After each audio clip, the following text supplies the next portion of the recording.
Bon, bonjour à tous. Donc nous sommes là pour débattre du sujet suivant. Quel modèle éducatif voulons-nous ? Je vais présenter rapidement les intervenants. Donc à ma droite, Anne Coffinier, donc directrice générale de la Fondation pour l'école, ancienne élève de l'école normale supérieure et de l'ENA. Prenant acte de l'échec de l'éducation nationale, vous militez pour la création d'écoles indépendantes, autonomes financièrement et idéologiquement, à travers la création d'un pass éducation. Et vous expliquerez un peu en quoi ça consiste tout à l'heure. Et voilà. Donc Xavier Lemoine, maire de Montfermeil, qui nous parlera de la fondation Espérance Banlieue et du cours Alexandre Dumas, donc, qui est donc un projet pilote d'école à Montfermeil qui fonctionne plutôt bien. Et enfin, bien sûr, l'invité surprise, Hervé Mariton, candidat à la primaire de la droite en 2017, qui a sans doute un programme très élaboré en matière d'éducation, qui se fera un plaisir de nous expliquer. Voilà, alors, hier dans la rue, parents et enseignants battaient le pavé une énième fois contre la réforme du collège, donc qui a été assez unanimement condamnée. Voilà, donc si en 1989, Baudelot et Establet pouvait affirmer que le niveau montait dans l'éducation nationale. Aujourd'hui, 20 ans après, le constat est à peu près unanime sur une sorte d'échec ou de stagnation de l'éducation nationale. Donc, je pense que comme nous sommes à peu près tous d'accord sur le constat d'une forme de déréliction de l'éducation nationale, peut-être que l'enjeu de ce débat sera plutôt de proposer des pistes pour sortir de l'ornière. Donc, je vais passer la parole aux intervenants en leur posant cette question toute simple. Si vous étiez à la place de Najat Vallaud-Belkacem aujourd'hui, quelles premières mesures vous prendriez et quelle est l'urgence selon vous aujourd'hui pour remettre en marche l'école française ? Je passe la parole à Anne Coffinier qui va nous dire un peu ce qu'elle essaie de faire avec la Fondation pour l'école et quelle est la priorité selon vous aujourd'hui ?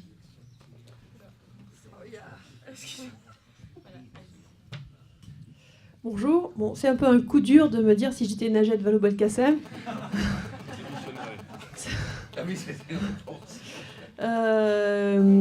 Je sais pas, je me mettrais en retraite sabbatique. Non, d'une manière générale, toute la difficulté, me semble-t-il, de la situation française, c'est que le ministre de l'Éducation n'a en réalité aucun pouvoir.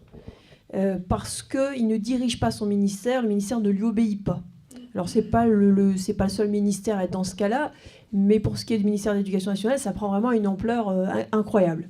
J'ai eu la chance de voir ça à l'époque où Robien était ministre de l'Éducation. Il avait une bonne réforme qui était de revenir à la méthode syllabique.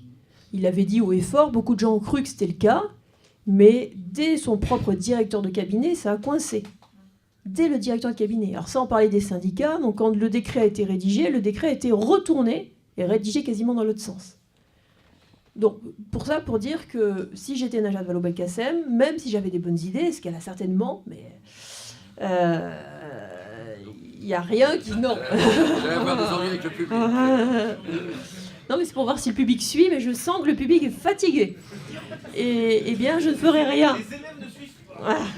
Je ne ferai rien et je ne pourrai rien faire, sauf le ministère de la Parole. Et alors, ça permet quand même de faire pourrir le verre et le fruit assez facilement, parce que par la parole, on détruit la société. Mais on ne peut pas vraiment agir sur la structure.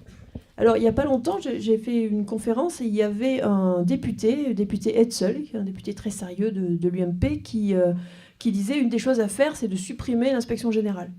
Et c'est vrai. C'est vraiment un corps à éteindre de manière rapide.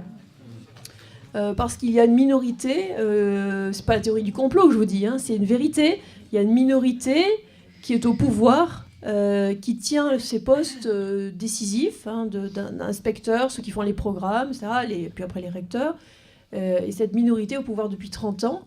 Et comme ils n'ont pas l'intention de critiquer leurs propres actes, on ne sort pas des choses qui tuent l'éducation nationale.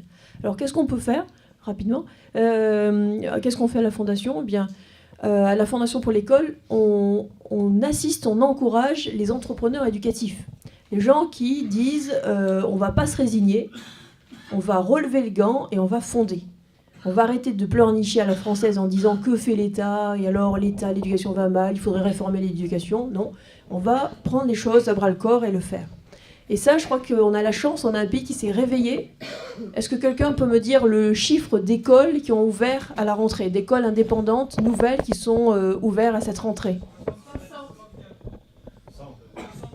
67. Ah, il y a des bons élèves là. 67 écoles en plus. Donc c'est inouï. Je ne sais pas si vous vous rendez compte ce que c'est que d'ouvrir une école. 67 écoles en plus à la rentrée, 51 l'année dernière.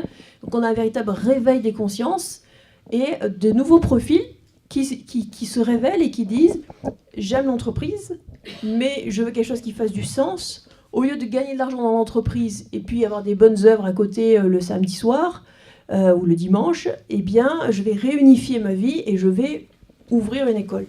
Avec toute la rigueur, l'enthousiasme, la créativité propre à la création d'entreprise. Et c'est deux mondes qui sont en train de se réunir. Et ça, c'est fantastique. C'est vraiment matière à espérance. Bon, je passe la main. Merci beaucoup. Peut-être que maintenant, je vais passer la parole à Xavier Lemoine, qui peut nous présenter un peu, du coup, le cours Alexandre Dumas à Montfermeil, donc, qui est un cours privé hors contrat, qui a été créé en 2012 et qui, donc, avec la Fondation Espérance Banlieue et la Fondation pour l'école, si je ne me trompe pas, et donc qui est donc une espèce d'école prototype qui applique des méthodes assez, on va dire, à l'ancienne, uniforme, levée du drapeau, voilà, apprentissage du français, et qui est assez abordable, je crois. Enfin, vous allez nous raconter tout ça et nous dire si vous pensez que c'est transposable à une échelle plus large. Et voilà. Merci. Si vous me le permettez, je préférerais que cette réponse, ce soit Anne qui puisse y répondre. Pourquoi ? Parce que c'est la Fondation Espérance Banlieue avec la Fondation pour l'école qui porte véritablement le projet pédagogique de l'école. Et je ne voudrais pas, en tant que maire, m'immiscer dans un domaine qui n'est pas le mien, quand bien même j'en suis informé et je m'y intéresse de près. Ce que je vous propose, si vous en êtes d'accord, c'est de vous dire comment nous en sommes arrivés là, à un niveau local, et ça répondra plutôt à la transposition possible de ce genre d'initiative sur d'autres villes. La première question que vous posiez, c'était sur l'éducation nationale, et moi je note effectivement une très grande souffrance des personnels de l'éducation nationale. La structure, elle, est pour moi une structure de péché, elle est quasiment irréformable, mais les hommes et les femmes qui au quotidien sont devant nos élèves sont en grande souffrance, et moi j'ai beaucoup de considération en tant que maire pour toutes ces personnes-là. Et je m'oblige à l'avoir, parce que de toute manière, notre sort est lié. Premier point. Deuxième point, je vais regarder au regard des populations que nous pouvons avoir. Je croyais que les classes moyennes dans ma ville étaient en recherche d'exigences éducatives. Elles ne sont pas forcément en recherche d'exigences éducatives, elles sont en recherche de réussite scolaire, ce qui n'est pas tout à fait pareil. En revanche, les populations populaires, immigrées, enfin étrangères ou d'origine étrangère, elles sont certes en recherche d'une réussite scolaire pour leurs enfants, mais avant toute chose, d'une forte exigence éducative. Et ça, c'est monté très fortement dans ces 5-10 dernières années. Troisième élément, avec notamment, pas exclusivement, mais notamment la théorie du genre et le mariage pour tous, il y a eu une rupture de confiance très forte entre ces familles, des milieux populaires, et l'éducation nationale. Lorsqu'à Montfermeil, les journées de retrait de l'enfant ont été organisées par Farida Belgoul, dans certaines écoles, c'était jusqu'à 40% d'enfants qui ne venaient pas. Et si le vendredi matin, c'était les mamans qui discutaient avec les directrices ou les directeurs du sujet, le lundi, c'était les papas qui s'y mêlaient. Et donc, l'éducation nationale a vite fait machine arrière et essayé de rassurer les parents. Mais ce rupture du lien de confiance a exacerbé l'autarcie dans laquelle ces populations ont plutôt tendance à vouloir se mettre sur le plan culturel et également sur le plan scolaire. D'où l'émergence dans un certain nombre de villes ou de tentatives d'émergence d'écoles coraniques où vraiment là c'est l'autarcie totale, puisque déjà le mercredi et le samedi ce sont les associations culturelles adossées au lieu de culte qui prennent en charge les enfants, et nous dans nos centres de loisirs et nos services publics nous avons de moins en moins d'enfants. Donc là c'était un peu la situation telle qu'elle est. Quatrième élément, là je reviens au maire, où nous avons, grâce à Jean-Louis Borloo, un dispositif qui s'appelle le service de réussite éducative, qui, en marge de l'éducation nationale, a donné des moyens financiers et pédagogiques aux maires pour essayer de venir au secours des enfants qui étaient en difficulté. Et ces enfants, je les rencontre.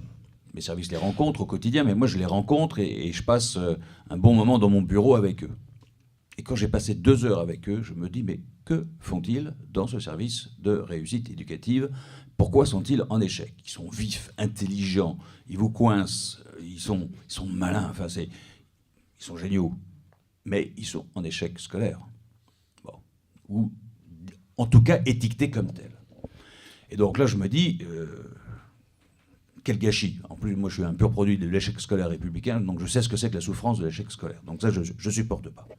Et donc, je dirais de dîner en dîner, là pour le coup, je vais pouvoir redonner la parole à Anne. Je m'en étais ouvert à Anne et à Éric, et à un moment donné, Anne m'a dit, écoutez, monsieur le maire, il faut faire ça à Montfermeil, il va vous dire ce qu'elle a fait. Et j'en profite pour dire, au-delà de cette initiative, et qui est une grande grâce pour la ville, une grande grâce pour ses enfants et pour ses familles, où il y a un travail de fond qui se fait, ça m'a incité également, moi, à revisiter ma propre action d'élus locaux. Alors, j'ai une PMI. Parfait, la PMI, je la co-gère avec, je ne sais plus, ça va être avec le département. J'ai des crèches, c'est bien, je la co-gère avec, je crois que c'est la CAF. J'ai des centres de loisirs, ça, je les ai à peu près en direct. Ensuite, j'ai des associations sportives et culturelles. Alors, selon l'association, c'est des services municipaux, paramunicipaux, des démembrements de l'action publique ou vraiment des initiatives privées. Bon, bref. Donc, vous voyez, ce que je veux vous dire, c'est que de 0 à 25 ans, alors jusqu'à 25 ans, c'est la mission locale, peu ou prou, une collectivité locale est en contact avec tous les jeunes.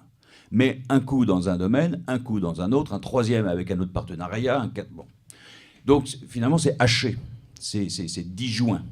Alors j'ai tout réorganisé mes services municipaux pour qu'il y ait un continuum de 0 à 25 ans et que nous ayons la même action éducative sur la totalité de la durée où ces jeunes, à un moment ou un autre de leur vie, nous sont confiés dans les différents services.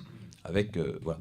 Et donc là, ça permet aussi de revenir en cohérence. Et la réforme des rythmes scolaires a été pour nous une aubaine, puisque jusqu'à maintenant, le maire n'était autorisé qu'à chauffer les classes et à bien les peindre. Aujourd'hui, il a pu s'immiscer dans le domaine pédagogique grâce à la réforme des rythmes scolaires. Et là, je me suis engouffré dedans pour justement nouer un partenariat avec l'éducation nationale. Et là, il y a un beau travail qui peut se faire si on en prend les moyens, la patience, etc.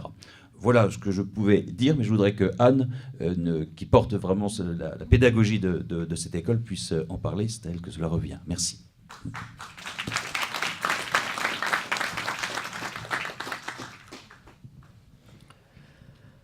Donc l'école Alexandre Dumas, c'est l'école pilote de la Fondation Espérance Banlieue, qui est dirigée par Éric Mestralet. Vous avez certainement entendu parler de cette école. Il y a eu une assez grosse couverture médiatique, notamment à la sortie de ce livre qui est là-bas au fond. Et donc la Fondation pour l'école, simplement, accompagne la Fondation Espérance Banlieue dans ce projet. Alors quel est le projet de la Fondation Espérance Banlieue ? C'est de développer des écoles dans des zones qui ont une grosse précarité éducative, un gros taux d'échecs scolaires, décrochage scolaire. Ce sont des zones, pour des raisons politiques de la ville, qui concentrent en général une grosse partie de la population immigrée, et dans lesquelles, effectivement, on ressent de la part des familles un désir éducatif réel et une grande attente à l'égard de l'institution scolaire pour que l'école fasse une partie du travail que les familles ne se sentent pas toujours de faire, et en tout cas qu'elle le fasse en harmonie avec les familles. Donc effectivement, suite à des discussions avec monsieur le maire, on a pensé à un projet d'école. Cette école est née en 2012. Très vite, il y a eu un véritable succès. Et actuellement, il y a 4 écoles sur ce même modèle. Une à Asnières-Nord, une à Roubaix, quartier de l'Épeule, une à Marseille-Nord et une à Montfermeil. Et on a une quinzaine d'écoles en préparation derrière. La plupart du temps, à la demande des maires. Parce que les maires des villes qui ont des quartiers populaires avec des populations qui ont des difficultés scolaires et des difficultés d'intégration, eh bien ces maires voient bien que c'est une solution. Et c'est intéressant parce que ça dépasse complètement la droite et la gauche au niveau local. Au niveau national, ça reste un sujet polarisé, mais au niveau local, non. Parce que de toute évidence, il faut trouver des solutions pour ces enfants qui ne réussissent pas et qui même se décompose quasiment au contact de l'institution scolaire. Et notamment, le collège unique, dans toute sa splendeur, crée des problèmes incroyables pour tous ces jeunes qui ont envie d'action et qui finalement s'abîment sur les bancs de l'école. Alors, en quoi cette école est intéressante ? C'est une école qui repose sur quelques originalités. D'abord, comme toutes les écoles indépendantes, elle tire sa force du fait que le directeur recrute son équipe. Donc les professeurs qui sont là sont des professeurs qui sont volontaires pour enseigner en banlieue, qui sont volontaires pour donner beaucoup de leur personne, qui sont volontaires pour manger avec les enfants, faire du sport avec les enfants, se promener avec les enfants. C'est du non-stop. Un petit peu comme dans les campus britanniques, où le professeur est à disposition. Au contraire du système français, où le professeur fait son cours et hop, repart. Là, le professeur, il est disponible pour l'enfant. Donc, c'est déjà une différence énorme, puisque vous savez qu'en banlieue, la grosse difficulté, c'est que la plupart du temps, les professeurs sont là parce qu'ils ont peu de points, les directeurs sont là parce qu'ils sont là, mais ils voudraient quand même être ailleurs, et quant aux professeurs, et quant aux enfants, ils sont là parce qu'ils n'ont pas le choix, ils habitent ici. Donc, il y a un ensemble de facteurs qui fait qu'il n'y a pas un choix qui fédère, on subit une situation. Là, c'est inversé. Les enfants qui sont là ont fait un effort, ils paient 75 € par mois sur 10 mois. Ça paraît peu, mais c'est beaucoup pour une population qui n'a pas beaucoup de moyens, qui est largement au chômage. Il y a beaucoup de familles monoparentales et puis qui a quand même l'habitude d'être beaucoup aidées par l'État. Donc là, c'est un geste et ça casse une dynamique qui peut être pernicieuse par ailleurs parce que les enfants savent que leurs parents font des réels efforts financiers et des réels efforts tout court pour eux. Donc ça crée déjà une dynamique un petit peu différente. Et puis, eh bien, c'est une école dans laquelle les professeurs ont choisi d'être là. Et c'est un témoignage d'autant plus intéressant que ce sont des professeurs qui font 1h30 de transport souvent pour venir et qui sont dans une logique d'investissement, d'engagement quasi missionnaire, même si ce sont des écoles non confessionnelles. On voit bien que ce sont des jeunes qui ont une vie plutôt facile, qui sont diplômés d'écoles de commerce ou autres, qui viennent s'engager parce qu'ils savent que le vrai défi de la France aujourd'hui, il est là. Que c'est bien d'aller faire un tour en Afrique, bien sûr, on peut faire une année à la Fidesco ou autre, mais qu'il y a un lieu où on peut s'engager qui est tout près, qui est aux portes de chez nous, et qui est la banlieue française, qui se détache progressivement de la France. Donc c'est très beau de voir ces jeunes qui développent une double action, une action d'instruction, dans l'idée que c'est la vérité qui rend libre et c'est la vérité qui accomplit et qui a une émancipation au bon sens du terme par le savoir. C'est-à-dire que ça permet d'aimer le pays pour pouvoir ensuite vouloir apporter sa contribution puis s'intégrer. Et la deuxième dimension, c'est la dimension d'intégration qui passe par la connaissance en particulier de l'histoire française. Et là, on renoue avec une histoire chronologique, mais une histoire racontée, une histoire narrée ou qui donne sa place aux hommes. Et on se rend compte que dans l'histoire de France, il y a des hommes qui se lèvent à un moment donné et qui prennent des initiatives, tantôt pour être dans la résistance, tantôt pour faire un coup d'État ou autre, mais on se rend compte, enfin alors trop leur donner de mauvaises idées là-dessus, mais on se rend compte que l'individu, il n'y a pas de sens de l'histoire, l'individu a sa place. Et ça, c'est très important. Ça casse une lecture marxiste que l'éducation nationale impose à travers l'histoire et qui nous rend passifs et résignés face à ce qui nous arrive. Donc, ces écoles incarnent, je crois, une véritable espérance, localement et plus largement. Et à cette occasion-là, nous sommes un peu débordés par le succès de ces écoles et nous avons vraiment besoin de trouver un financement public qui soit respectueux de ce qui fait leur force. C'est-à-dire une liberté pédagogique, une liberté dans l'organisation de l'école, une liberté du recrutement. Et donc, le mode d'organisation qu'on voudrait, ce sont des écoles qui sont libres de leurs moyens, que ce soit moyens humains, moyens pédagogiques, manuels scolaires, tout ce qu'on veut, mais comptables des résultats. Or, aujourd'hui, il faut savoir qu'on est dans une situation qui est absolument inversée. On a une école qui est tout à fait fliquée d'une manière infantilisante sur les moyens. Il faut voir comme les professeurs sont tenus de respecter la ligne. Jean-François Chemin est là pour en témoigner. Il faut un vrai sens de la liberté et de la responsabilité, une vraie liberté personnelle pour arriver à sortir de cet état d'esprit-là. Et par contre, les écoles actuelles sont complètement irresponsables de leurs résultats. À aucun moment, les responsabilités d'un professeur, son salaire ou le discours qu'on va lui tenir sont connectés avec les résultats de ses élèves. Que d'ailleurs, il ne connaît pas puisqu'il y a très peu d'évaluations et que quand on donne des évaluations, elles sont anonymisées, donc on ne sait même pas le résultat de ses élèves. Donc le système est fait pour être piloté de manière statistique, en agrégé, mais pas au niveau individuel. Donc sans arrêt, si vous voulez, les professeurs, les directeurs remplissent des papiers, des paperasses, des évaluations, mais ça ne leur sert à rien. C'est juste pour le ministère de la Statistique, pour faire tourner tout ça.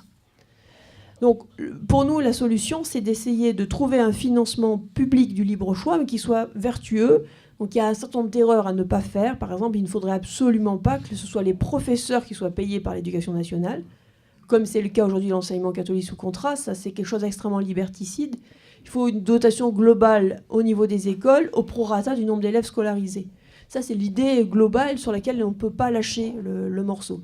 Après, qu'on appelle ça d'une manière ou d'une autre, c'est pas très important. Alors, nous travaillons actuellement sur un projet de loi qui s'appelle Proposition de création d'écoles publiques autonomes pour les quartiers prioritaires de la politique de la ville.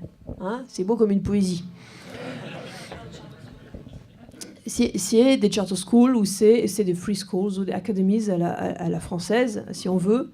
On essaie de tenir compte du prisme français qui est quand même de dire l'éducation, c'est public, il faut que ce soit public, sinon c'est fasciste, c'est sectaire, c'est dangereux. Donc on essaie de tenir compte de cette réalité française et donc on propose un dispositif qui est public mais qui importe toutes les vertus du privé. Alors c'est audacieux, c'est pas gagné. Sinon, il y a d'autres manières de faire. On peut aussi tout simplement créer des écoles privées et avancer sur des financements mixtes. Il faut savoir que dans le monde entier, les financements sont mixtes, publics-privés. Il n'y a guère qu'en France qu'on fait toute une histoire. Et on veut absolument que les écoles privées ne soient pas du tout financées par l'État, en tout cas dans les aspects cruciaux comme l'investissement, etc. Et du coup, on a des écoles privées à but non lucratif qui agonisent à cause de leur foncier. Et il faut savoir que d'ici 15 ans, d'après, je tiens ça du propre secrétaire général de l'enseignement catholique, mais d'ici 15 ans, l'État aura fermé à peu près tous les collèges ruraux et aura forcé l'enseignement catholique à faire de même. Donc on aura des gros centres avec de gros établissements énormes et puis des déserts au milieu. Donc est-ce que c'est ça qu'on veut pour nos enfants ? Est-ce que ça va être propice à l'éducation de nos enfants ? Ça ne me paraît pas acquis. Donc on a un véritable devoir de résistance. Il faut créer des établissements humains. Et pour créer un établissement, ce n'est pas non plus très compliqué. Et on a aussi des inventions à faire. Il faut inventer de nouveaux modèles économiques. Et je crois que là, s'il y a des gens qui ont le sens de l'entreprise, il y a beaucoup de choses à faire. En Allemagne, par exemple, mais en France, ça existe aussi. Il y a des entreprises qui sont créées et qui sont d'emblée possédées par des fondations. Donc ces fondations, en fait, ont une perspective caritative qui est de développer une œuvre. On peut très, très bien imaginer que tous ces nouveaux jeunes, pleins d'énergie et de valeur, au lieu de créer une entreprise, vous êtes dans la finance, qui est sûrement très bien, mais qui quand même manque parfois un peu de sens, puissent créer une entreprise dans la perspective de financer, pourquoi pas, un réseau d'écoles. C'est quelque chose qui est techniquement faisable, mais ça demande une véritable conversion intérieure des priorités. Voilà, donc voilà le type de pistes sur lesquelles on travaille. Merci beaucoup. Hervé Mariton, je sais que vous regardez souvent du côté de l'Outre-Manche pour vous inspirer des libéraux conservateurs britanniques. David Cameron, en 2010, a développé justement les free schools, donc cette espèce de ce développement notamment dans les quartiers défavorisés de ces écoles privées. Vous, est-ce que c'est quelque chose qui vous inspire en vue de la primaire que vous comptez concourir en 2016 ? Et quel est un peu l'axe de votre programme en matière d'éducation ? Merci. D'abord, bonheur d'être ici ce matin.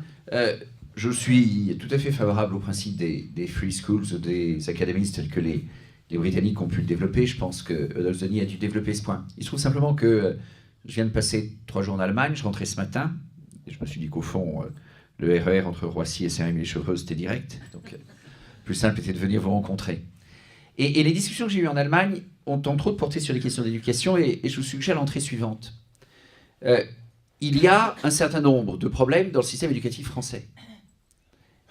Et des problèmes différents de ceux qui se présentent ailleurs, en Europe et dans le monde. Et il se trouve qu'il y a un certain nombre de spécificités de la politique éducative en France. Ce n'est pas totalement illogique et déraisonnable de se demander si nos spécificités n'ont pas quelque chose à voir avec la spécificité de nos problèmes. Il y a 3 éléments. Un, que vous venez d'évoquer, que vous avez aussi évoqué, qui est la concentration de notre système. Ok, ça c'est assez classique. Il y en a un deuxième, j'y reviendrai, qui est aussi largement développé, mais ensuite il faut passer à l'action, qui est le moment de l'orientation en France et la logique française de sélection par l'échec. C'est vrai que là, la comparaison allemande, largement rebattue, est intéressante. Et puis je commencerai par un troisième élément, là aussi, dont j'ai discuté ces derniers jours, mais qui est un sujet rarement débattu en France, mais qui me paraît tout de même important, qui est celui de l'école maternelle. Nous sommes très fiers de l'école maternelle en France. La gauche a voulu, alors comme heureusement elle n'a pas d'argent, elle ne l'a pas fait, rendre obligatoire l'éducation, l'instruction publique des enfants dès 2 ans. Elle ne l'a pas fait, ou rendre l'école maternelle obligatoire, elle ne l'a pas fait.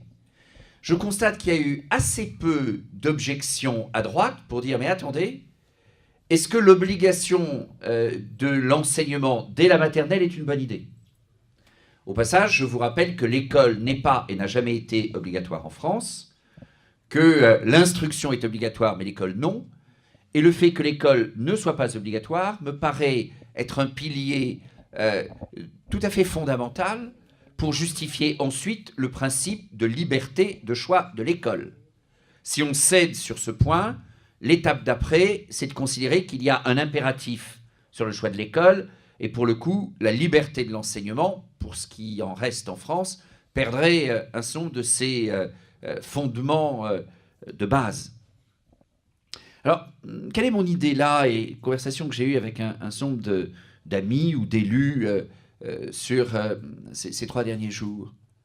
C'est dans la comparaison entre le système allemand et le système français, au fond, l'imposition dès le plus jeune âge d'un prisme scolaire, d'une organisation scolaire, et même si heureusement, en général, les enseignants de petite section de maternelle savent que ça ne se gère pas de la même manière qu'une grande section ou qu'un CP, un modèle tout de même qui ne va pas nécessairement dans l'idée de l'épanouissement, du bonheur et de la détente des enfants.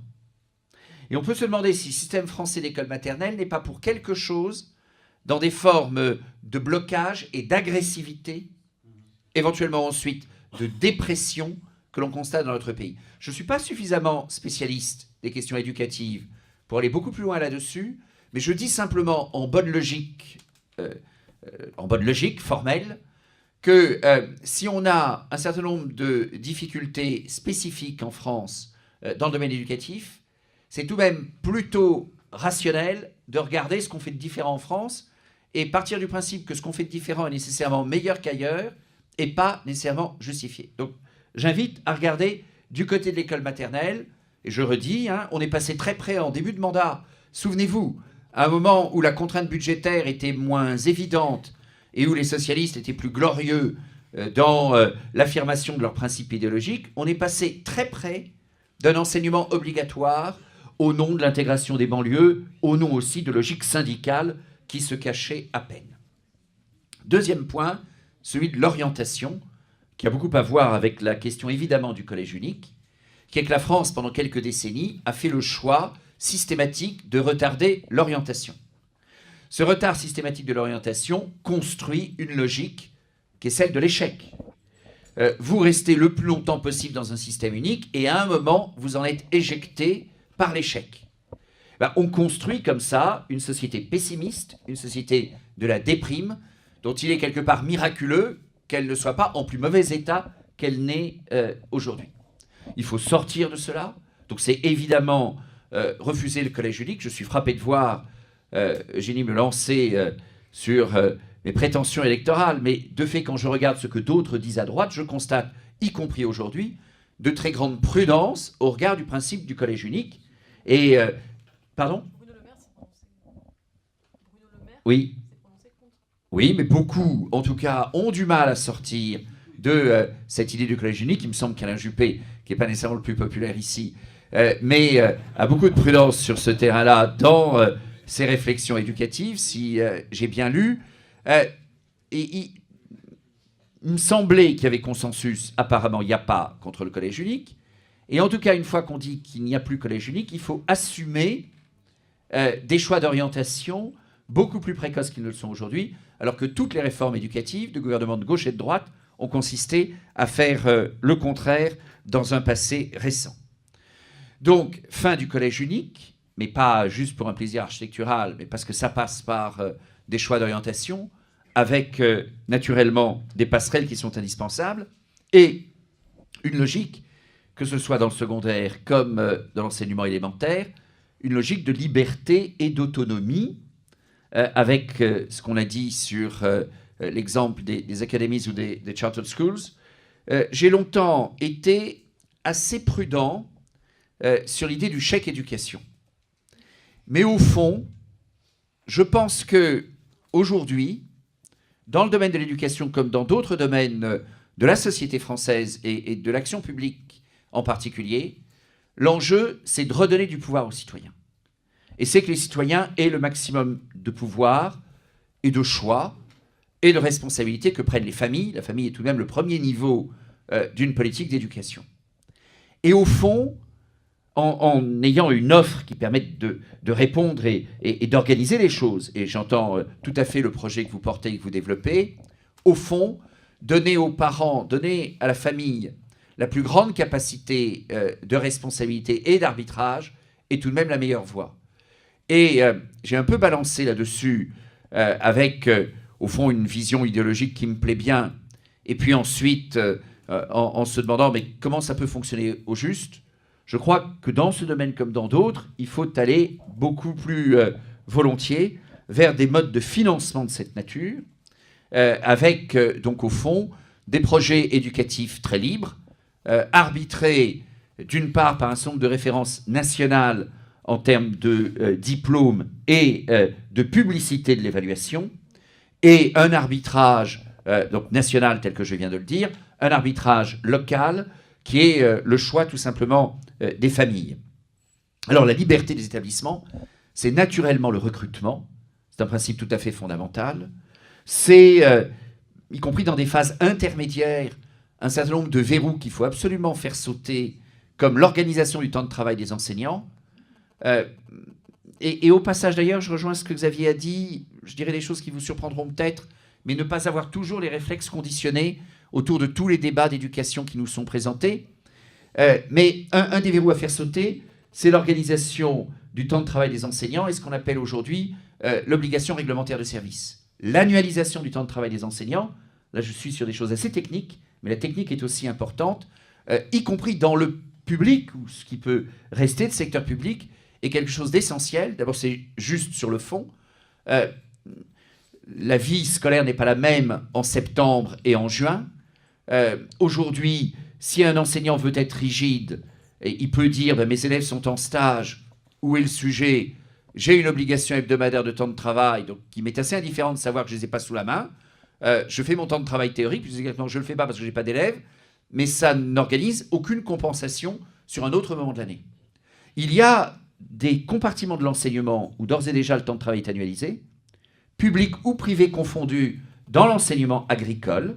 Et je pense qu'il faut être un peu plus curieux de ce qui se passe dans un certain nombre d'ordres d'enseignement en France aujourd'hui. L'enseignement agricole, j'ai eu le bonheur pendant quelques années d'être président de conseil d'administration de lycée agricole en Rhône-Alpes. L'enseignement agricole fait un certain nombre de choses intéressantes, public et privé confondus. Le recrutement, c'est évidemment tout à fait important. La vocation, cette observation est importante, elle va au-delà de l'enseignement. Je fais juste une parenthèse parfaitement hors sujet. Mais j'étais en septembre à Hong Kong, et ce que me disaient les représentants du mouvement des libertés, Joshua Wong, d'autres, Joshua c'est le garçon de 18 ans là, qui a eu une belle page dans le Figaro il y a quelques jours, c'est au fond, ils sont très pessimistes sur l'évolution de la politique à Hong Kong. C'est que tous les jeunes gens bien structurés ont envie de faire des business schools et des affaires, et il n'y en a pas un qui a envie de faire de la politique. C'est un vrai sujet.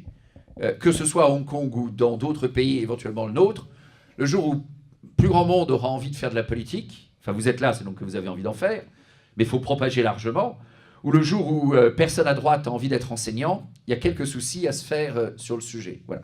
Je ferme cette parenthèse qui n'était pas dans la question.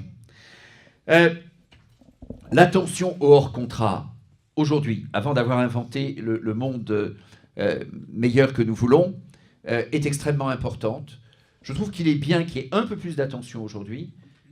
J'étais inquiet il y a quelques années quand je constatais qu'au fond, au fil du temps, s'était institué un duopole dans notre pays, un duopole qui allait bien avec le caractère public du statut des enseignants du privé, l'amélioration des retraites, enfin toutes ces choses sont importantes, mais au fond beaucoup de mépris pour l'enseignement hors contrat.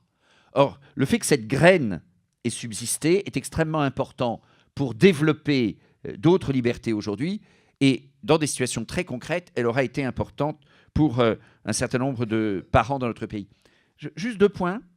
Je suis très heureux que Xavier ait évoqué la question de l'aménagement des rythmes scolaires, parce que, s'il vous plaît les amis, nous sommes attachés à la liberté, nous sommes attachés à la liberté dans l'enseignement. N'ayons pas de réflexe conditionné à récuser par construction tous les espaces de liberté qui pourraient apparaître. L'aménagement des rythmes scolaires, porté de manière obligatoire par le gouvernement, sans financement en conséquence, et avec un risque de dilution et de confusion entre l'apprentissage des compétences fondamentales et la poterie et la mosaïque, c'est évidemment tout à fait périlleux. L'aménagement des rythmes scolaires. Moi, dans ma ville à Cré dans la Drôme, on a dit oui quand Guy Dru, en 1996, avait lancé cela. Et nous avons continué depuis 20 ans, donc ça n'est pas une telle affaire pour nous aujourd'hui. Si ça permet de développer un certain nombre de projets pédagogiques intelligents et de développer les quelques graines d'autonomie qu'il y a dans notre pays, s'il vous plaît, faisons-le. Vallaud-Belkacem, je l'ai traité... vous ne m'avez même pas demandé ce que je ferais à sa place, mais c'est vrai que je suis candidat au primaire et pas à être ministre de l'Éducation. Je l'ai eu traité de Khmer rose, souriante.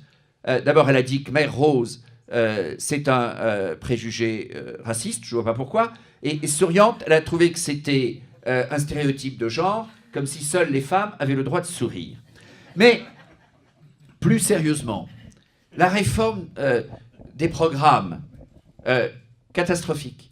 La réforme des collèges. Il y avait, ce qui a pu justifier d'ailleurs un certain nombre de positions qui ont pu surprendre certains à droite, prises par l'enseignement catholique et en particulier M. Balman, mais aussi l'Institut de l'entreprise là, qui a dit 2-3 choses là-dessus. Il y a la question de l'autonomie qu'on a complètement zappée dans les débats du printemps. Et ça, c'est dommage, parce que à droite, c'est bien qu'on s'intéresse à l'enseignement du latin, structure fondamentale de l'enseignement en France pour les siècles qui viennent. S'intéresser de temps en temps à l'enseignement des sciences et de l'économie, ça n'avait pas de mal aussi. Et on a zappé le débat sur l'autonomie. Et ça, c'est dommage, parce qu'il ne faudrait pas que la droite paraisse être latin fanatique, ça me va bien, mais au fond assez indifférente au débat de l'autonomie. Vous voyez qu'il y a plein de bonnes idées sur lesquelles il faut prospérer. Merci pour ce développement de votre programme. Oui, en France, on a un peu l'impression que l'école est perçue comme le laboratoire de fabrication du citoyen. On l'a vu au lendemain du 7 janvier, du 11 janvier. On a eu beaucoup de propositions sur l'école, comme si l'école allait être l'endroit où on allait pouvoir régler toutes les fractures françaises. Et justement, on se dit, la libéralisation de l'école à travers les free schools, c'est bien, mais finalement, est-ce que sans socle commun, on n'a pas un risque d'une communautarisation encore plus forte de la société française? Je pense notamment au développement évidemment des écoles coraniques, des écoles islamiques. Comment on peut empêcher ça si on fait un pass d'éducation ou si on fait des charter schools? Où est-ce qu'on fixe la limite et comment on fait pour surveiller, pour que on veille que l'école continue à être quand même cet endroit où on fabrique du commun? Voilà, donc je pense que peut-être répondre à cette objection. Alors, en France, on a la tradition de voir dans l'école le lieu, le creuset national, le lieu où la nation se forme. C'est pas du tout une vision qui va de soi et c'est pas une vision qui est partagée par les autres pays, premièrement. Ensuite, si l'histoire de France est ce qu'elle est devenue, c'est-à-dire une longue leçon de haine de soi, on voit pas tellement en quoi le fait de ne pas mettre tout le monde dans ce même creuset serait un danger pour la nation. Moi, je voudrais bien considérer que le développement d'écoles indépendantes pourrait être un danger communautariste si l'éducation nationale, elle assumait bien son rôle de faire nation, de vivre ensemble, de faire France, comme on dit dans le jargon actuel. Mais aujourd'hui, on ne fait pas France. Aujourd'hui, dans l'éducation nationale, on rend étrangers à la France les propres fils de Français. Hein, c'est une sorte de dénationalisation des Français par l'école. Dans ces conditions-là, il n'y a pas de pudeur à avoir sur le développement d'écoles libres, réellement libres. La politique, c'est l'art du possible. Or, on est dans une situation où je ne vois pas tellement comment, à court terme, on va faire machine arrière sur l'orientation propre à l'éducation nationale. Et même si certains partis, je pense par exemple au Front National, le Front National s'imagine que s'il arrive au pouvoir, il reprendra en main l'éducation nationale et que donc il se servira de cette armée idéologique pour remettre les choses, ce qu'il considère à l'endroit, c'est-à-dire de manière patriote. Mais je ne le crois pas une seconde. L'armée idéologique, elle a 30 ans ou 40 ans derrière elle d'endoctrinement et elle ne changera pas de cap comme ça. Donc, même si on avait un rêve de remettre les choses à l'endroit, ce sont des hommes qui occupent les institutions et ces hommes, ils ne changeront pas comme ça du jour au lendemain. Alors, exactement comme on est dans une société qui est post-unanimiste, on est dans une société où on n'est plus d'accord sur le bien commun, où on n'est plus d'accord sur la vérité, on n'est plus d'accord sur ce qui est bien, sur ce qui est mal.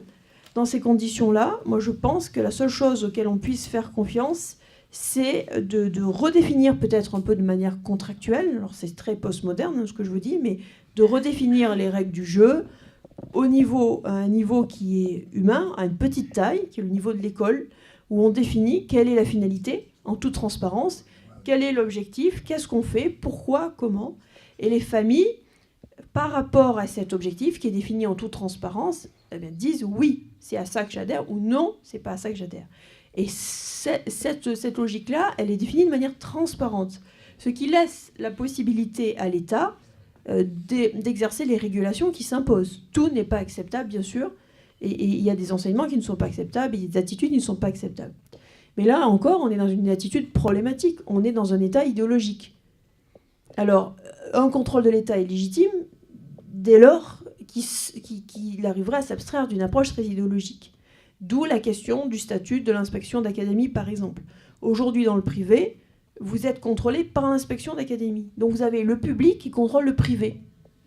C'est déjà complètement aberrant en soi, comme structure. Il faudrait une structure indépendante, éventuellement enrichie de représentants du public et du privé, pour faire ces évaluations-là. On voit bien qu'on est dans une logique où on demande d'être jugé partie à des structures. Ça ne peut pas marcher. Donc là, si on part de la situation actuelle, moi j'ai le sentiment qu'il faut qu'on se débrouille pour pouvoir rendre de la liberté, rendre de la responsabilité aux professeurs. Et lorsque les professeurs peuvent assumer vraiment leur choix et doivent justifier, doivent rendre compte de leur choix, ils deviennent raisonnables. C'est le système actuel qui déresponsabilise, qui rend un système un petit peu fou, où finalement l'éducation nationale ne fait pas son rôle de transmission de l'amour du pays, donc ne rend pas possible la capacité de vivre en paix en France, et finalement prépare des lendemains probablement peu pacifiques. Donc face à ça, moi en tout cas à titre individuel, je ne vois pas comment je peux inverser cette dynamique. Par contre, je vois qu'on peut créer des espaces cohérents, transparents, honnêtes, où on appelle un chat et on dit ce qu'on fait, qui sont tout à fait contrôlables par qui veut. Si on reprend le cas des écoles Espérance banlieue, il y a un principe qui prévaut et qui est très intéressant, c'est qu'elles sont totalement transparentes, c'est-à-dire n'importe qui peut venir les visiter, monsieur le maire peut en témoigner, c'est un véritable défilé. Et à chaque fois qu'on a une question un peu sceptique, par exemple le lever du drapeau, ah mais c'est fasciste, le lever du drapeau. Ah oui, le lever du drapeau c'est fasciste, il y a plein de fascistes dans le monde, les Américains sont fascistes, les Russes sont fascistes, tout le monde est fasciste. Bon, eh ben on leur dit écoutez, laissez tomber vos histoires, venez voir. Eh ben, il n'y a pas une seule personne qui n'a pas été retournée en voyant comment ça se passe. Donc la transparence, le fait d'ouvrir une école, c'est quelque chose de très sain. Et comme disait Jean-François Chemin, il y a un véritable problème au renfermement autarcique et autiste, hein, quasiment, de l'éducation nationale. Un principe tout bête, par exemple, hein, qu'il faudrait tout de suite instaurer, c'est que les professeurs doivent pouvoir aller dans la classe de n'importe quel autre professeur. Nous, c'est ce que nous faisons dans les écoles Espérance banlieue et dans la plupart des écoles hors contrat. n'importe quel professeur pour assister à n'importe quel cours. Vous imaginez déjà l'éducation entre pairs, c'est phénoménal, comme on peut gagner en compétences en acceptant d'être regardé et critiqué positivement par son collègue. Surtout que le collègue, il sait très bien que vous aussi, vous allez y aller. Et dans les écoles Espérance Banlieue, les parents peuvent assister aux cours aussi. Donc il y a des journalistes, il y a des chercheurs, il y a des hommes politiques, il y a des parents. Un petit peu d'ailleurs comme faisait l'école Atmer, qui avait une institution que vous connaissez peut-être, c'est qu'en fin de semaine, il y avait la fameuse leçon du cours Atmer et les parents s'asseyaient au fond de la classe. Donc il faut casser ce côté, bien sûr le côté sanctuaire est sympathique en soi, mais le sanctuaire, il n'y a plus rien de sanctuaire dans l'école publique aujourd'hui. C'est quasiment un sanctuaire inversé. On a fait rentrer toute la complexité, la déconstruction du monde dans l'école, et l'école s'est vidée de ce qui était l'école, c'est-à-dire le savoir. Donc on a un sanctuaire inversé. Donc pour restituer un véritable sanctuaire avec un huis clos propre à l'étude, etc., aujourd'hui ça me paraît impossible. Mais jouons la carte de l'absolue transparence et les hérésies les plus délirantes partiront. Merci. Mariton, vous voulez peut-être réagir sur les limites à la libéralisation de l'école et comment éviter le risque de communautarisation. 3 choses. Je ne suis pas d'accord avec l'abandon de la sanctuarisation. Je pense que il y a l'école, il y a le dedans, il y a le dehors. Et que, alors je pense que je vais là au-delà de votre propos, mais l'école ne doit pas être ouverte à tout vent. Et quand vous regardez l'architecture des lieux d'enseignement au fil de ces dernières décennies, les limites souvent ont été perdues, peut-être parfois retrouvées ces dernières années. Il y a un dedans, il y a un dehors. La question de la sanctuarisation, moi je ne l'abandonne pas. Deuxième point, par rapport à votre question, Eugénie, évidemment, la régulation de l'État d'un certain nombre de critères, d'éléments d'appréciation. On a parlé des diplômes, l'enjeu de la compétence des enseignants. Le fait que les chefs d'établissement aient le droit de recruter leurs enseignants ne veut pas dire qu'ils recrutent n'importe quel enseignant. Troisième point sur lequel je n'ai pas nécessairement fixé définitivement ma réflexion, mais entre l'établissement autonome et l'État, est-ce qu'il y a quelque chose à inventer au niveau des collectivités locales ? Aujourd'hui, c'est très frustrant. Alors, je comprends bien qu'il s'agit d'inventer un système totalement nouveau, mais quelqu'un le disait tout à l'heure, quand dans un conseil d'administration de lycée, pour l'essentiel, on discute de la facture de fioul et de la couleur des peintures, c'est tout de même assez frustrant. Est-ce qu'il ne faut pas, dans les éléments de régulation pas trop nombreux, on est sur un système que l'on veut libre et autonome, mais dans les quelques éléments de régulation, distinguer ce qui relève de l'État, la compétence des enseignants, la définition des diplômes, et avoir un niveau local. Alors, il ne faut pas qu'il encombre, mais inversement, c'est une forme de responsabilité locale, de regard pour le coup, sans que ce soit la négation de la liberté de l'établissement, faire en sorte qu'il y ait un débat éducatif dans l'école que l'on choisit et à laquelle on décide de donner des moyens, mais un débat éducatif local aussi, qui permettent aux écoles de se rencontrer et qui est un peu de challenge et de discussion entre écoles. Il ne faut pas non plus, sur un territoire donné, que chaque lieu d'enseignement soit isolé et ignorant des autres. Et je pense donc que dans ces quelques rares éléments de régulation, la question de la responsabilité locale et des collectivités locales peut se poser. Rapidement, une toute petite réponse d'Anne Goffin. Ça serait dommage qu'on soit en retard d'une réforme. Si vous prenez le cas de la Grande-Bretagne, ils ont précisément sorti les collectivités locales parce que ça introduisait tout un clientélisme, toute une logique qui n'était pas saine. Alors, pour moi, il faut distinguer 2 choses. Il y a les réseaux d'écoles, il faut mettre les écoles en réseau, et ça serait bête que les écoles indépendantes, en fait, ne soient pas en réseau parce qu'on perd en substance. Mais de là à mettre vraiment les collectivités locales au cœur du dispositif, moi, je suis plutôt sceptique. J'ai posé une question. Rapidement, avant de passer les questions à la salle, je laisse la parole à Xavier Lemoine qui voulait peut-être nous rajouter quelque chose. Sur cette question du risque du communautarisme, je reste très, très prudent. Parce qu'il y a, je dirais, sur un certain nombre de nos territoires en France, des bascules démographiques et culturelles qui sont telles que je ne suis pas sûr que l'on puisse rester sur des équilibres que la moyenne de la répartition de la population française par ailleurs puisse permettre. Donc là, il y a en Seine-Saint-Denis, je regarderai les choses avec prudence. Mais ça, Anne le sait, on en a déjà discuté. D'autant qu'il y a quand même, au niveau national, entre le laïcisme et le fondamentalisme musulman, une espèce de course à l'échalote où l'un engendre l'autre et vice-versa, une espèce de montée aux extrêmes à la René Girard, et qui est quand même assez inquiétant. Et donc, comment se situe-t-on dans cette affaire? Je ne vais pas plus loin. Après, pour reprendre les propos d'Anne en termes de développement numérique, il y a quand même 26 000, je crois, écoles à travers le territoire national, même si un certain nombre ferment tous les ans. Avant, oui, peut-être plus que ça, mais alors que c'est élémentaire et maternelle et primaire, possible. 26 000, c'est considérable. Et je voudrais... Alors, la stratégie de puissance viserait à développer rapidement, mais il y a aussi la stratégie d'influence. Et je vois sur la ville de Montfermeil, j'ai toujours, puisque j'étais demandeur de cette initiative, je l'ai toujours présentée comme étant complémentaire de ce qui se faisait. Et absolument pas en opposition, correction, en mieux, en moins bien, en que sais-je, complémentaire. Voilà.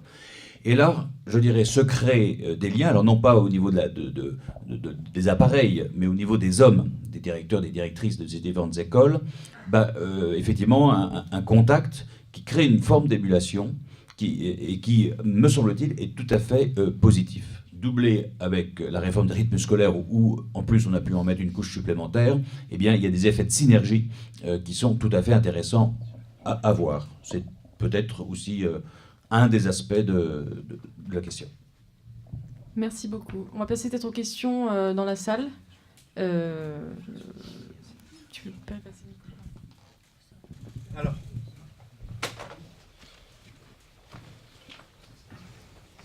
Merci. Question et remarque. Le collège unique a été abrogé par un ministre courageux qui est de Robien, par un décret, et rétabli 2 mois après par Nicolas Sarkozy à la suite d'une rencontre avec les syndicats enseignants qu'il a reçus à l'Élysée. Je crois que c'était la première fois qu'ils étaient reçus là. J'ai entendu que l'école dite de la République était irréformable. J'ai entendu aussi que le Front National pensait qu'on pouvait, si on avait injecté le poison par une voie centralisée, on pouvait injecter le contrepoison par une voie également centralisée. Bon, je n'ai pas mon opinion définitive sur le sujet, mais je voudrais dire quand même que l'école publique n'a pas l'histoire que une certaine doxa nous a enseigné. L'école publique française a été créée par Louis XIV, qui a rendu obligatoire dans toutes les paroisses, et il y avait 40 000 paroisses, une école. Je pense même qu'à la fin du règne de Louis XIV, il y avait davantage d'écoles qu'aujourd'hui, puisqu'il n'y en a que 26 000. En 1789, 70% de la population environ était scolarisée. La Révolution a largement désorganisé ce système. Il a été remonté principalement par la loi Guizot. Et Jules Ferry est arrivé, un inspecteur des travaux finis, pour passer sans doute de 90 à 95% de scolarisation, plus une laïcisation, et un cadre de pensée qui est celui de la laïcité classique à la française, qui est l'inverse du laïcisme libertaire que nous connaissons depuis 1960. Ceux qui pensent que ce laïcisme libertaire totalement idéologique est la continuité de l'école publique française font une erreur philosophique grave. Enfin, je voulais apporter ces quelques précisions. Quant à la situation actuelle, je pense qu'il faut tout essayer. Il faut d'un côté des écoles privées hors contrat, mais il faut également essayer de restaurer l'école publique, et je partage les idées de Jean-François Chemin. Il faut aussi essayer de rentrer dedans, ou que des gens bien essaient de rentrer dedans, et un jour d'y prendre le pouvoir, sachant que je ne suis pas encore convaincu, à titre personnel, que le chèque éducation n'ouvrirait pas la porte à un immense trafic, racket au bénéfice des écoles coraniques.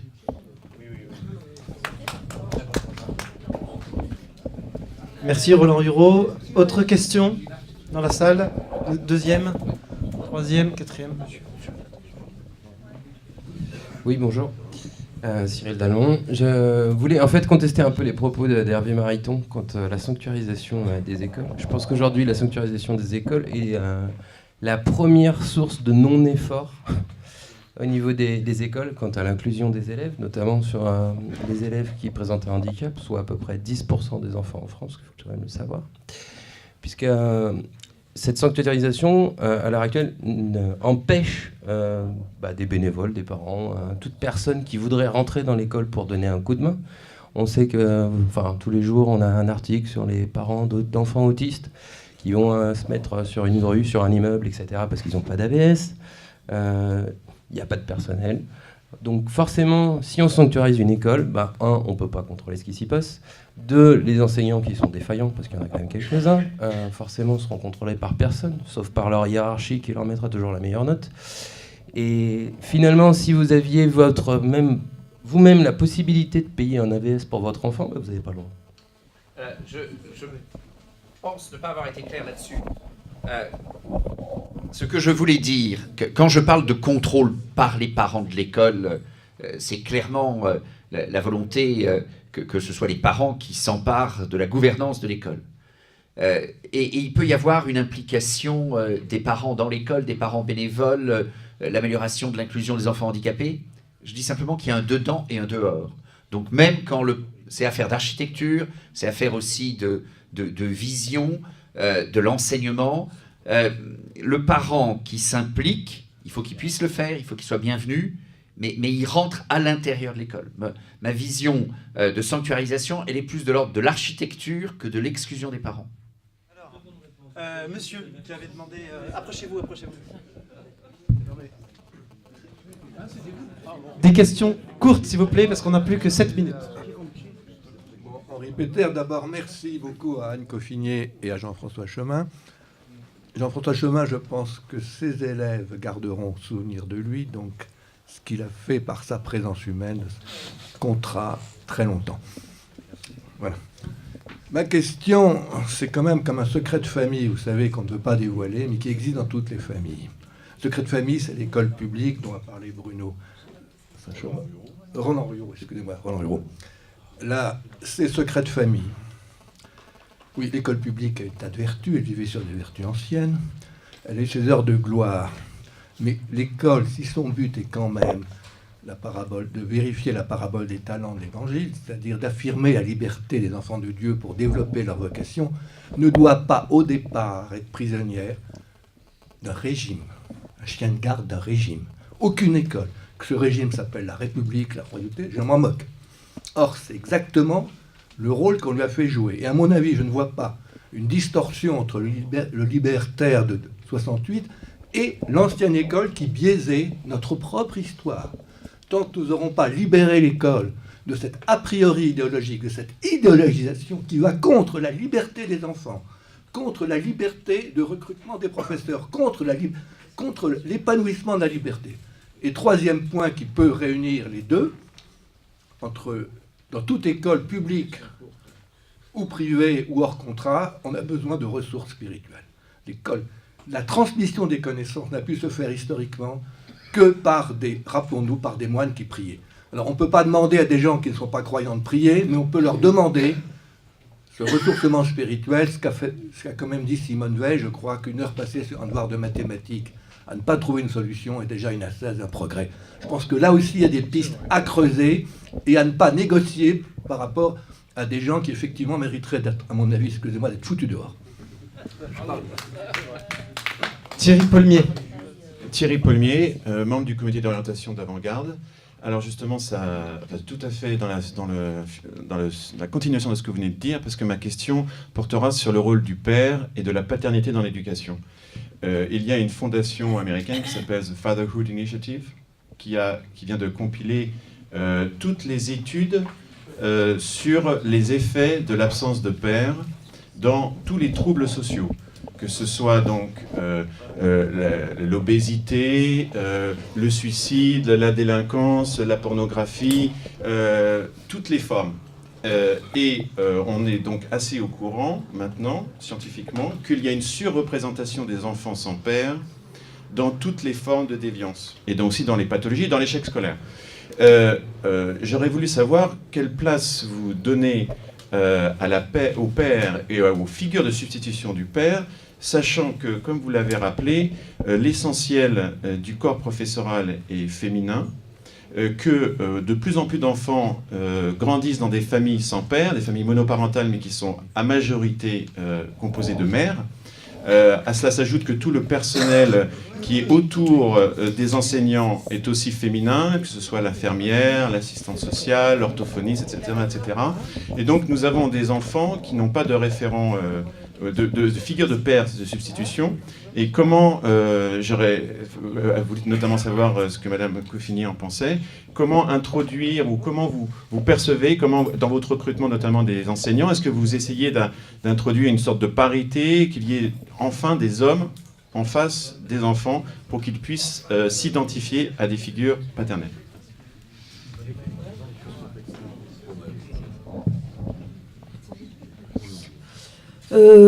C'est une bonne question. Je me souviens d'une intervention du père Jean-Marie Petitclerc avec sa gouaille habituelle qui disait qu'en particulier en banlieue, il n'y avait pas moyen de trouver un homme.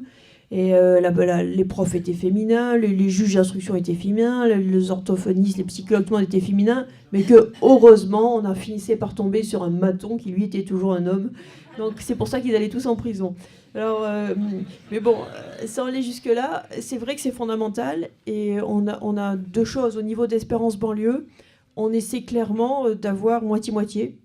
Et donc on a beaucoup de profils d'hommes, et j'ai envie de dire de vrais hommes, d'hommes qui assument la virilité aussi, et la figure du père, tout en restant à leur place, mais qui soient vraiment, qui soient pas diaphanes, si vous voulez, qui soient vraiment incarnés. Voilà. Donc ça c'est une réalité et c'est très très important. Et la deuxième chose, c'est qu'on a lancé une formation pour les éducateurs. Ce sont ces éducateurs non enseignants, donc typiquement les surveillants, les maîtres de niveau, les maîtres de discipline, maîtres d'internat et les futurs directeurs d'établissement. Et on met beaucoup l'accent sur en particulier la formation des hommes. Et on a besoin d'hommes. On a besoin d'hommes dans ces positions de direction. On a dans ce cadre-là une conférence de l'abbé de Maistre qui a beaucoup travaillé sur ces questions de masculin-féminin et qui va parler sa conférence pour les éducateurs s'intitule « Où sont les hommes ?» Voilà. Donc je vous invite à venir. Merci beaucoup pour ces interventions. Ce qu'on peut conclure, c'est qu'il y a en tout cas des idées qui sont là à droite et il y a des pistes, notamment sur les modèles à l'étranger, ce qui marche, ce qui fonctionne. Je pense que voilà, l'éducation sera un enjeu crucial en 2017. Alain Juppé a déjà fait ses propositions. Aux autres de les faire. Voilà, vous pouvez trouver à la fin au fond de la salle les livres donc, de Jean-François Chemin, donc Kiffe la France. Le livre d'Espérance banlieue, donc d'Henri Rosenmack et Eri Mestrallet, donc qui raconte l'expérience Espérance banlieue. Et vous pouvez trouver également aussi la revue Limite, revue d'écologie intégrale, qui n'a pas grand-chose à voir avec l'éducation, mais que je vous conseille fortement. Et l'ouvrage de Christian Van Est qui s'appelle, je ne sais plus, sur la France aussi. Voilà. Merci et bon après-midi. Au revoir.